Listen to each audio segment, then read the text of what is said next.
Dawnbringer, Book 4, Chapter 2, Under the City.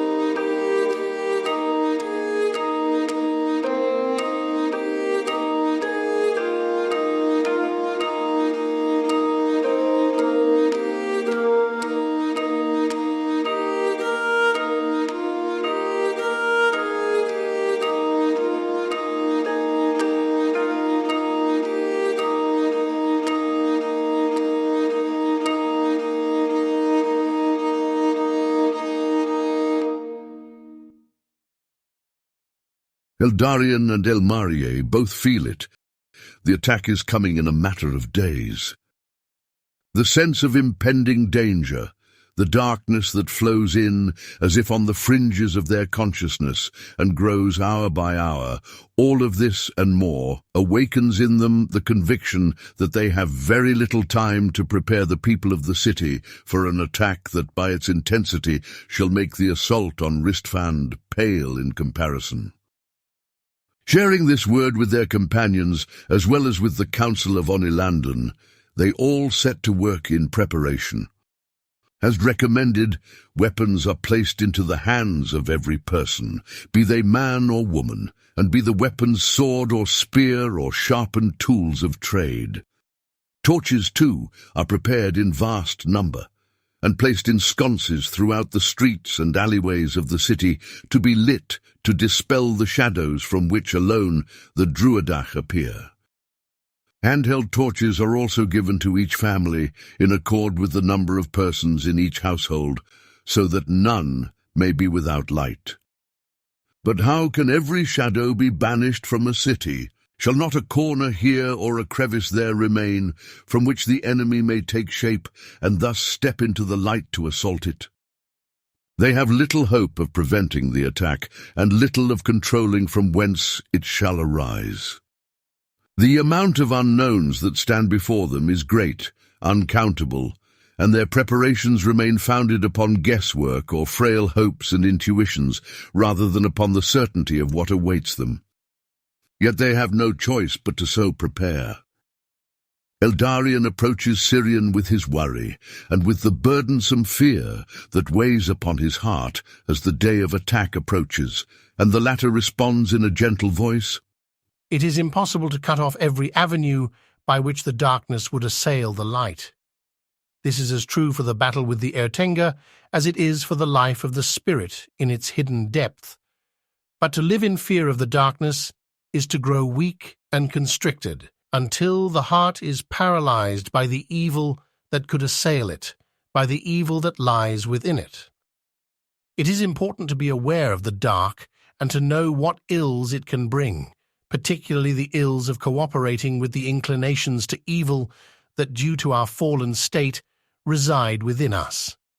But true freedom and hope lies only in seeking the light, responding to the light, and surrendering to the light.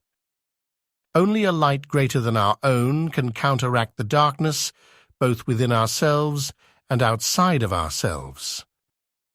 But can the darkness be so purged that we need not fear it any longer? Eldarion asks in response.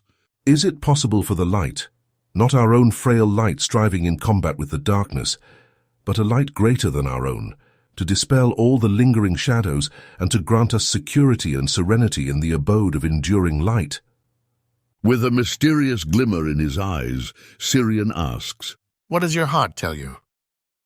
"My heart says that it must be so," answers Eldarion in hardly more than a whisper. "And yet my heart also says that the flames of such light, the purifying power of such radiance, demands everything in response. Only in total acquiescence, in complete surrender, can it find the room to accomplish its work in us and in our world." Poor indeed must one be to be docile to the light, with open hands and open heart. Syrian says, not responding directly to Eldarian's words, but affirming them in a still deeper way. For every clinging possession creates a shadow where the light is not allowed to shine. It dims and darkens and blinds the heart, narrowing it from the wideness for which it was made, preoccupying it with its possessiveness, with its foresight and control, and with the pleasures and passions of life. To stand poor, with heart open and vulnerable, is to suffer both pain and loss. And yet it is also to discover anew for the first time the true depth and breadth of the light and its enduring strength. And this I must do, Sighs Eldarian. This you must do on behalf of all. Agrees Syrian, placing his hand upon his friend's shoulder for a long moment. I would wish that this battle were already concluded, that you could follow your course to its end. I know that it beckons you, draws you ardently from deep within. I see it and feel it. I wish I knew where to go, as well as the path to arrive there. As do I. But it shall be shown unto you. Of this I have no doubt. But when the time comes and when I depart, I fear bringing my companions into a place of darkness and loss. I have been considering— You have been considering going alone, Syrian says. Yes. I understand your motivation, and there is truth to what you say. In the deepest confrontation between darkness and light, each heart stands in a way alone. We each must choose for ourselves. And yet this choice, as you know so clearly in your case, is also for the sake of all. And if this is true, then this very choice is also indebted to others and can be aided by them. We each stand alone, and yet we all stand together. Such is the mystery of this life, and such also is the paradox of this war that is being waged against us now, both in the external conflict and in the secret drama unfolding at the heart of our people, at the heart of the life of each one of us. What then do you suggest that I do? Asks Eldarian. Do not go without your sister, Replies Syrian. That alone can I say. Your paths flow together and cannot be separated. For the rest, I trust the voice of your own heart and the path that events themselves shall unfold.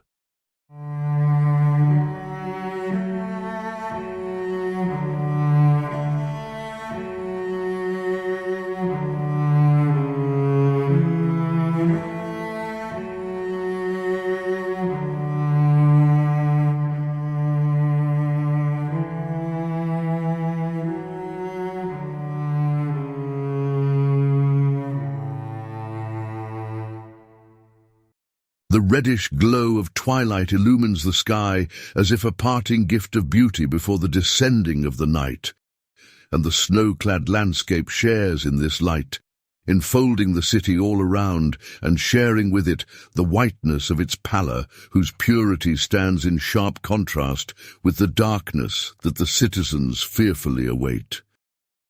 Tiliana stands at a tall glass window in a hallway of the citadel, looking west and watching the last light of the sun fade from earth and sky. Every new night brings fear of the emergence of the creatures born of shadow, and Tiliana finds her heart and mind and her very body itself fatigued and worn to the point of breaking by the continual anxiety and expectation. She thinks of the siege of Ristfand, which has left a deep scar upon her heart, which she expects shall never fully heal, and she thinks too of the loss of her family which preceded it. But her mind is not only occupied with thoughts of fear and of loss. She thinks of her friends and companions too, and finds some solace and strength in their presence and their love.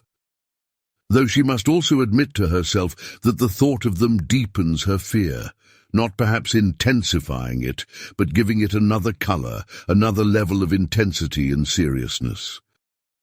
For she fears not only for herself, nor only for the people of Telmerion. the beauty of whose existence is being so cruelly caught up in the lusts of creatures of which they are unaware, but she fears also for those whom she has come to love. It is these many currents of thought and feeling that preoccupy Tiliana now, as she stands looking out at the dying of the day, and she tries to allow each to have its place, if only to yield up to healing and to the guidance of the light. She thinks of Eldarion most especially now, however, and of the hopes and uncertainties of the future. Suddenly, her thoughts are interrupted by the sound of footsteps coming down the hallway behind her. She turns slightly to look and sees Elmarie approaching. They share gentle smiles as a greeting, and then the latter passes on, continuing down the hall. But then, after a moment of hesitation, Tiliana says, "Wait a moment, Elmarie." Yes? She turns back and looks at her friend. I wanted to share with you something that weighs upon my heart. Begins Tiliana, uncertain of what precisely she wishes to say, and yet knowing that she wants to say it. Of course. Replies Elmarie with a kind and tender expression, and she steps forward until she is close to Tiliana. Her very physical proximity brings a sense of comfort and security. I am glad to hear any echoes, be they good or ill, light or heavy, from the heart of my dear friend. Yes, I thank you. Tiliana stutters, struggling to begin. But then she finds her voice. I don't know how to express it, or to put it into words. And much of it is not unlike what all else here feel, not only in our company, but in the whole of the city. I feel like I am standing before an abyss across which there is no crossing, before a blackness that blots out all hope for the future.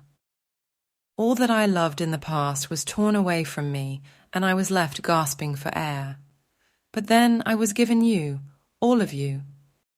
You are each so precious and so beautiful in your own way, that the gift of even just a single one of you would be enough to astound my heart and fill it with gratitude. But my heart also struggles to understand and to accept the bonds that are woven in me, woven between us, for the fibers of my heart were torn so violently by the deaths of my husband and my children. And almost before I had time to grieve their loss, you stepped into the void, and shortly after you Eldarion, Rawlane, and Syrian. Seeing that Tiliana pauses, Elmarie asks, Do you wish that you had more time to grieve their loss in solitude? After thinking about this for a moment, Tiliana responds confidently, No, that is not it at all. I think it was best this way. Yes. I don't know how well I would have been able to cope had I been alone. Perhaps I would not be standing here today were it not for the gift of your friendship. And I am glad that you are standing here today, whatever the future may hold. And that is what worries and afflicts me so deeply. Tiliana sighs and turns back to the window, and Elmarie joins her. Together, they look out as the last bits of lingering light in the sky fade into darkness, and the first stars appear in the blackness of the firmament. After a short time has passed, Tiliana turns back to Elmarie and continues. I'm afraid that I shall lose so quickly and so totally what I was so quickly and so freely given. And I do not want such loss and such pain. But above all, I do not want to see you suffer. Eldarion and Rawlane stand face to face with the powers of darkness. They walk straight into the darkest of darks and stand in confrontation with the most destructive of dangers. And I fear that they shall not survive the conflict. I fear such for all of our people. I fear what Telmerion shall be when this war is concluded, if Telmerion as we now know it shall still exist at all. She pauses and hesitates for a moment, but consoled and invited by Elmarie's loving gaze, she continues. I fear believing in any promises for the future, or leaning into any hopes, for fear that in their very birth they shall be stillborn, snuffed out like a candle in mere moments. You fear losing those whom you have come to love. Elmarie responds, And this keeps you from opening your heart fully to the promises that such love makes. She nods. There is nothing I can do to assuage such fear. Continues Elmarie. In the heart of hope and faith alone can any one of us find the courage to love even in the face of darkness and death. But your heart yearns for it, and your very grappling is showing just how deeply you are willing to walk in fidelity to the light and to the gifts that have been given unto you. But what shall the future hold? None of us know. I cannot make promises about the future. And yet... With this, Elmarie steps forward and takes both of Tiliana's hands within her own. She leans forward until their foreheads touch, and they stand for a long moment in this position, as if communicating through touch in a speech beyond words. At last, without leaving this position, Elmarie continues in a whisper. And yet I can assure you of the fidelity of the one who birthed the very light that draws our hearts, of the goodness of the fashioner of love and its true safeguard. In this fidelity and goodness there is yet grounds for hope. Hope not only for a fleeting moment of contact, but for light beyond darkness and life beyond death. For a love that, sharing in what is eternal, endures forever.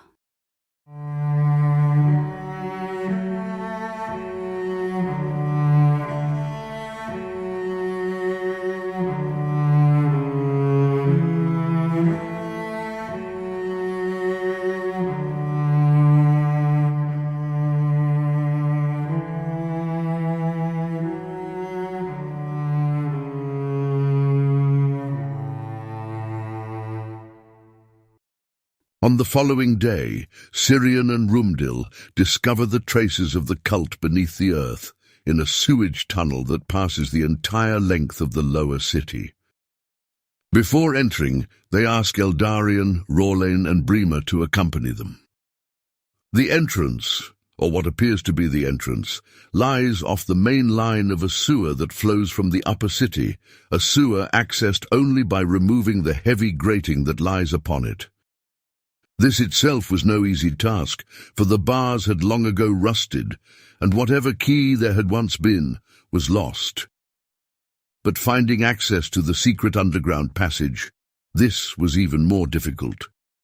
Had it not been so evident that something concerning the cult awaited them there, Syrian and Rumdil would have passed it over after the first effort. For this tunnel is accessed only by the successful completion of a puzzle, functioning as a sort of passcode, designed likely by the persons who also etched in the weathered stone above it the same symbol that had been drawn upon the earth in the blood of the dragon's victims. A series of interlocking bricks are inlaid within the wall, each with a design upon it, or rather with a runic word in the language of darkness, though inscribed with such geometrical shape that only someone well acquainted with the tongue and its writing would understand it.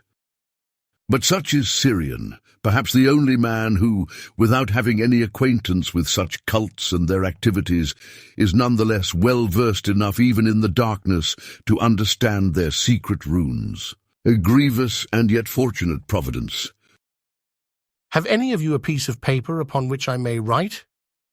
Asks Syrian, after a few moments inspecting the bricks and their runes. All shake their heads or respond in the negative, with the exception of Brima, who replies, I have a little slip of parchment, but if you intend to do calculations, you shall need to write small.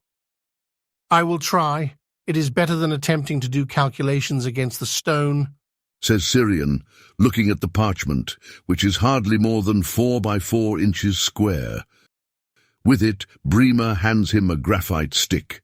He immediately sets to work marking down the runes in the order in which they appear on the wall, and then turns to his companions and says, My suspicion is that these bricks must be rearranged in a particular order so as to form a phrase.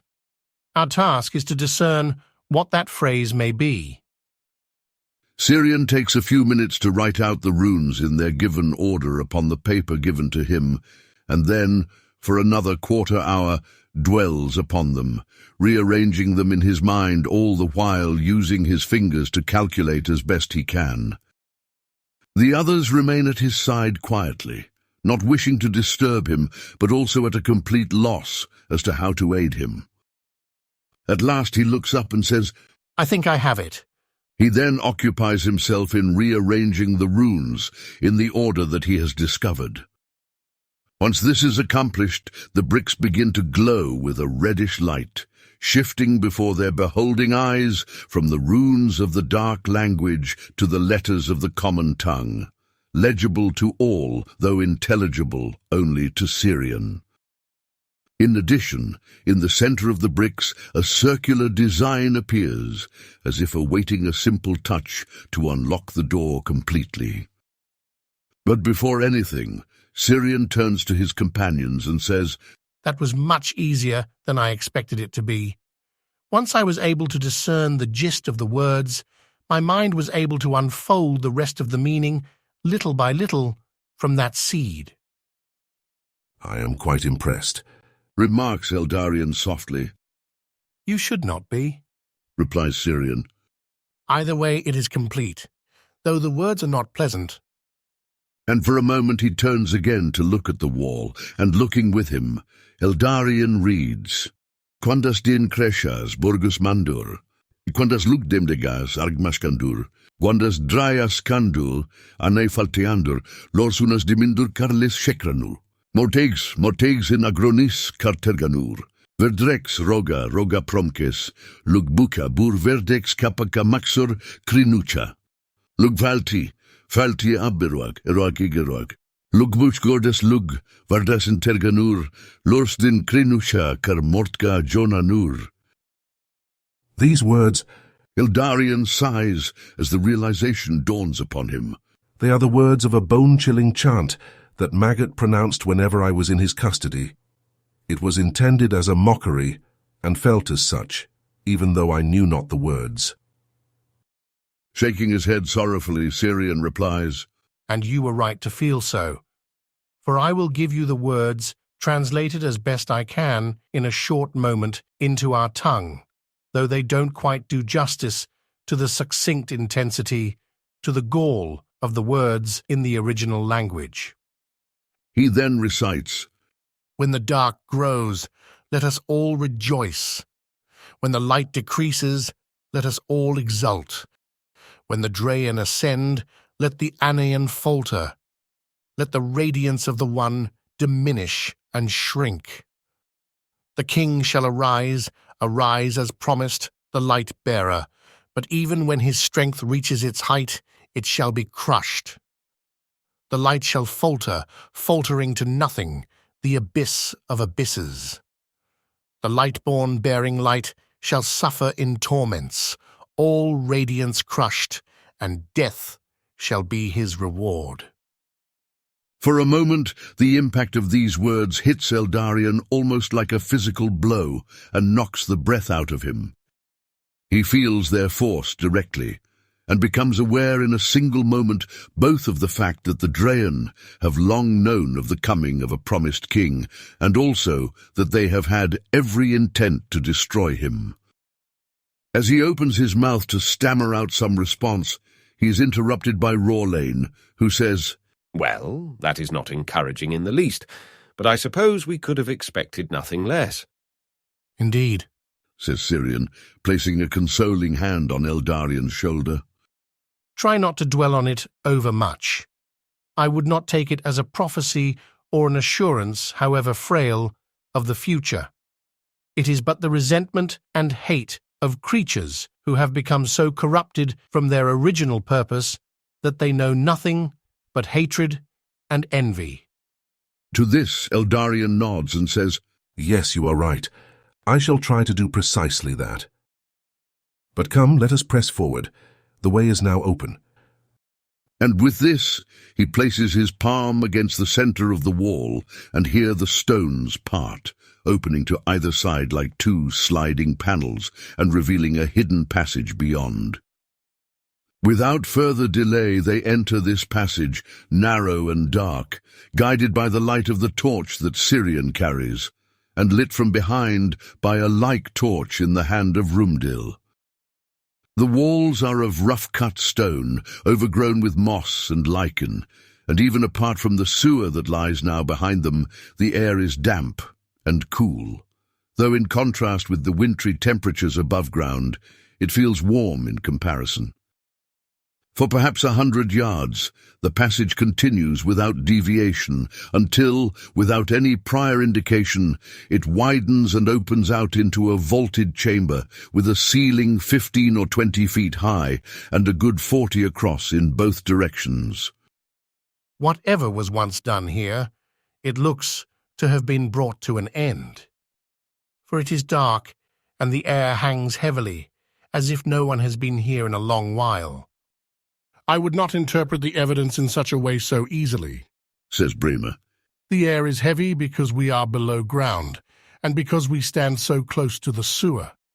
The very walls seem to bear the weight of the city, and to cry out in turmoil with its mass, and in protest against its refuse. But it is dark nonetheless, and thus it seems currently unoccupied. Rawlane says. Are there any further chambers beyond this one? Sweeping his torch in a wide motion, in order to allow its light to play upon the floor and the walls, Syrian is silent for a moment, thinking and inspecting. And then he says, There are lamps upon the walls, though unlit. Let us take advantage of their light, so that we may better see.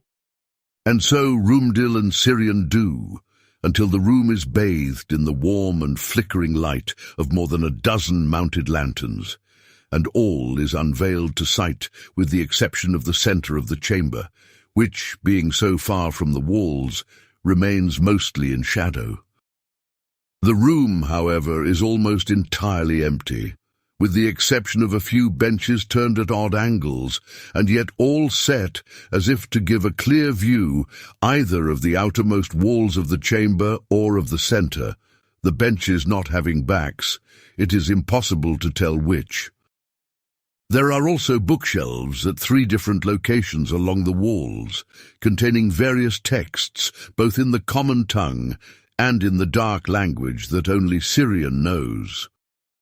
As for decorations, there are none, not a drawing or an inscription, but only lifeless stone, sitting as if long dead in suffocation and in waiting. And there is no exit from the chamber except the same passage by which they entered. The room is an exact circle, is it not? Rawlane asks, looking around in the newfound light. It does seem so. Agrees Syrian, and with a deep sigh he adds, And that is only fitting, if it is the secret lair of the cult of the cycle. I really think we confront more than that. Eldarion interjects. Those whom we encountered did not speak at length of the cycle. It seems to me, in fact, that the thing in which they placed their hope, that which held their belief, was something toward which the cycle was ordained as to an end. They believed not in the cycle, as we believe in the truths revealed to us by our Maker, and cared for by the Anion in whose hands is the life of the world.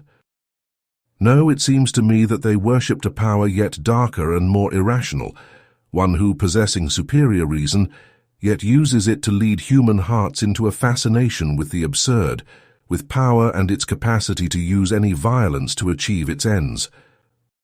Then turning to Syrian, he extends his hand and asks, Could I hold your torch for a moment? After Syrian gives it to him, Eldarion steps toward the centre of the room and holds out the torch so that its light falls full upon the shadows that yet obscure their gaze. Before them, what was hidden is now made visible, a raised dais with rivulets carved upon its smooth stone surface, rivulets in the shape and the runes of the cycle. It is the same as we beheld above, drawn in blood, says Syrian. He steps forward and crouches down to inspect the dais more closely. This is clearly an altar. The stone is yet stained with traces of blood. See here The rivulets flow down into a channel around the dais, and then below. It looks like there may be some storage place, some chamber beneath us, into which the blood of sacrifices was allowed to flow and collect. Then he stands and looks warily at his companions. For a long time, it seems, has this kind of cultic practice been festering beneath the city. It is as if they wish to stain her very heart, or at least her very bowels, with blood. What do you make, Syrian, of Eldarian's comment? Asks Rumdil. I understand your references to the cycle, and this image, reappearing now, is clearly associated with it. But it does seem to me that there is something in their practice and their aspiration that drives them still more deeply, and the sense of being trapped, of longing for escape, that the cycle represents is but more fuel to the flame of this longing and this anguish. Syrian draws in a deep breath and says, without any hesitation in his voice, Of course he is right. I never intended to imply otherwise. For a long moment no one speaks, as each man inspects the chamber, feeling the burden of its evil, the sickness that lies within it like a virus. But then Eldarian speaks. There is a blackness here in the center which is not amenable to light. When the others have gathered around, he waves the torch as close as he can to the center of the dais, without himself touching it. And yet its light is unable to touch the heart of the design, the middle of the circle. Instead, there is something like an impenetrable shadow, a place of utter blackness which refuses the light. What about the light of Hyliana? Rorlane asks.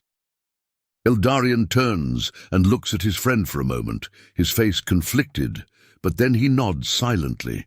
With a simple gesture, he raises his free hand and turns it toward the place of blackness, palm open, and a moment later a steady stream of bluish light breaks forth from his flesh and shines upon the dais. It seems to enter into conflict with the shadow at its center, almost like a battle of two fighters, of two forces, is being enacted, and the visible light and darkness are only reflecting this encounter. But only a moment later there is a brilliant flash of light bursting forth from the center of the dais, and all of the men spontaneously step backward in surprise. The light returns into Eldarian's hand, and then all returns to normal, illumined only by the flickering light of the torches. I fear that I have awakened something. Get away from the dais now. They have hardly enough time to react before the shadow turns into a mist, not white or grey, but black, deeper than the deepest night and darker than the darkest shadow. It spreads from the dais so quickly that the men have hardly taken a few steps before it engulfs them in itself, bringing the light of the torches to naught and immersing them in complete blackness. But as if the darkness was not enough, something stirs before them.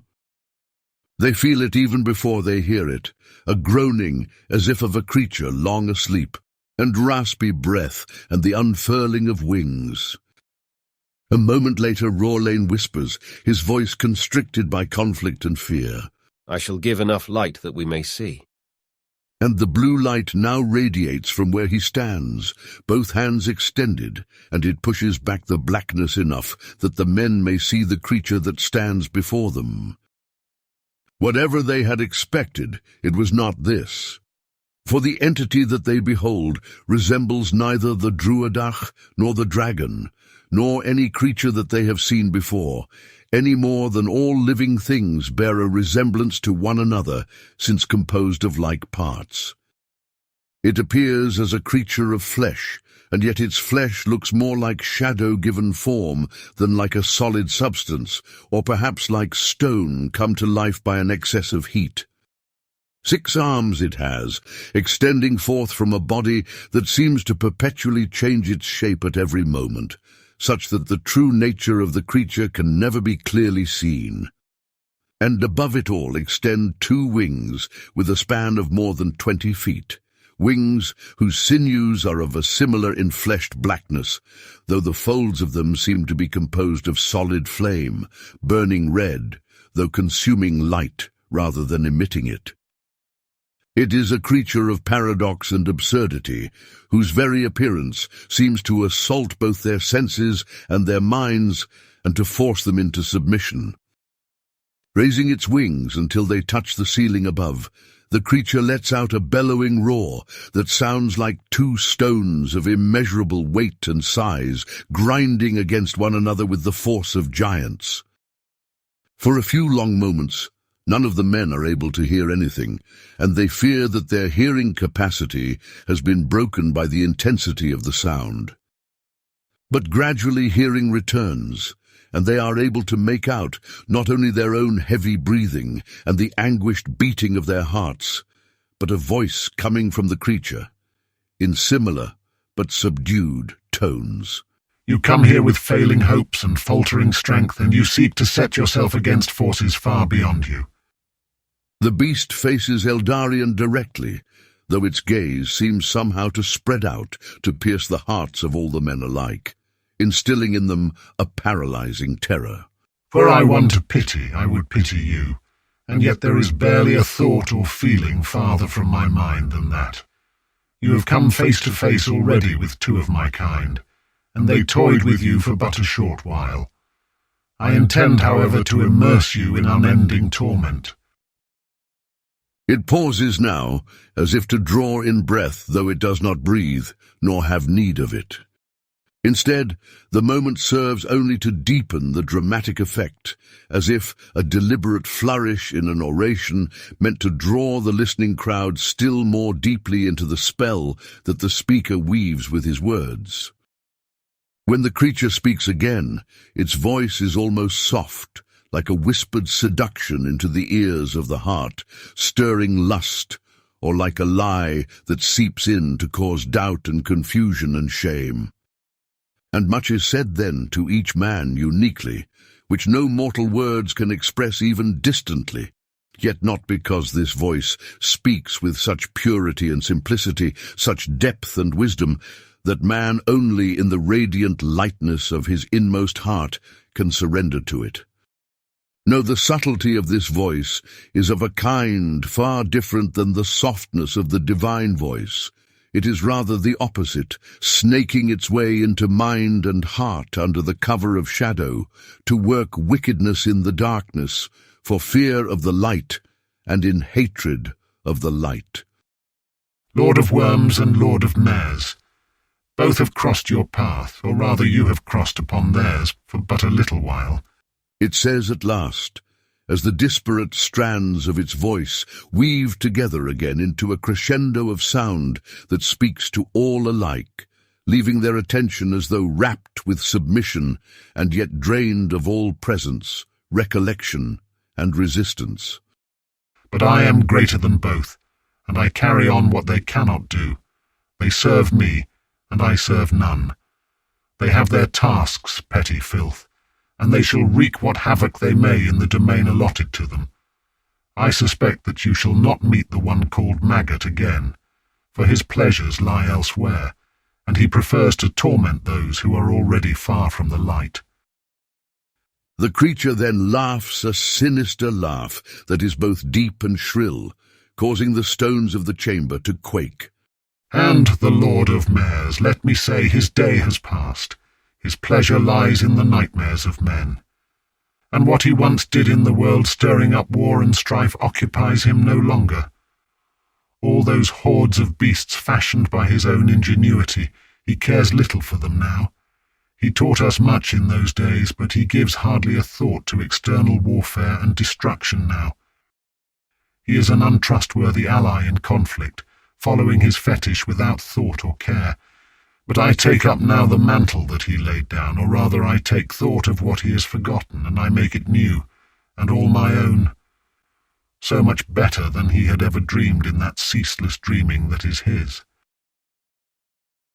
You are the one who has been fashioning the Eotenga. Eldarion manages to say, though his voice is hoarse and strained with the effort. I thought that is what I just said. The creature responds, though many have also lain dormant for centuries only to be awakened again. And you aided in this, did you not, stirring up what had been slumbering? Well, old and new shall join together now to be your living nightmare, and the nightmare of all who seek to abide in the realm of light and life. Forcing a step forward, Rorlane also opens his mouth to speak and says, Give us your name, monster. Another finds it in himself to resist the sweetness of my discourse. But I shall answer you in a way. You must know that among my kind, the possession of another's name gives power. You weak mortals and your petty gods speak names in love, but we speak them in possession. In this lies our delight and our strength. My name, then, you shall never know, but my title, that I gladly give. I am called the Lord of Death, and only one stands above me, the very Lord of Darkness, whose name none can utter, though they all fear it and experience it haunting the recesses of their fragile and fear-filled souls. The Lord of Death, Death, that is my domain, and that is my direction. Surely you have glimpsed the delightful destruction that I have already worked in the very heart of this city. Poor Bremer, such a pitiful ruler. He says, turning slightly so that his gaze falls more directly upon the hearers of Onilandis. You have stood over these people for so long, and yet you were unaware of the illness festering underneath the surface. They have given me power and given me substance through their worship, their devotion, and their sacrifice. And how much pleasure I took in their blood as much as in their corruption of their hearts.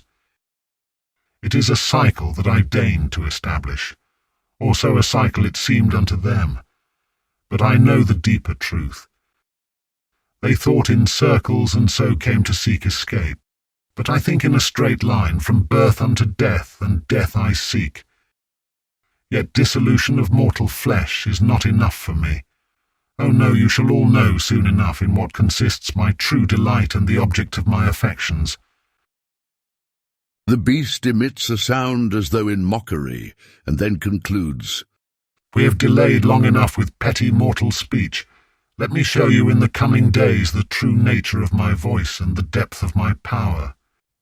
With this, the Lord of Death lets out a tremendous howl, like the roaring of thousands of beasts, and the entire chamber shakes so violently that the men fear that it shall collapse upon their heads. The air around them, too, begins to vibrate and glisten, as with currents of flame or jolts of electricity, and through their bodies flow waves of incredible pain. But they are unable to react. So overwhelmed are their minds and their senses by the terror and dismay that assault them in the presence of this Lord of Darkness. And yet a moment later, as if by instinct, the eyes of Eldarion and Rorlane interlock, and then together they open what hidden depths of their hearts still remain open to the light, and call it forth. In an instant of intense confrontation, flames and darkness burst forth from the Lord of Death, as if his very bodily form has imploded by the force of the power that it concealed within it. The walls and ceiling of the chamber burst by the impact, stone splitting as if tiny pieces of sand or mud under the fingers of a mischievous child. And yet the divine light springs forth in the same moment and enfolds the 5 men as in globes of radiance, and the flames of the explosion and the sinews of the darkness curl around this light, licking at it and yet finding no access beyond it. And in the next instant all the flames and darkness are gone, and the presence of the Lord of Death has for the moment departed. Instead, the men stand, shaking and exhausted, in a crater in the earth, with open sky above them.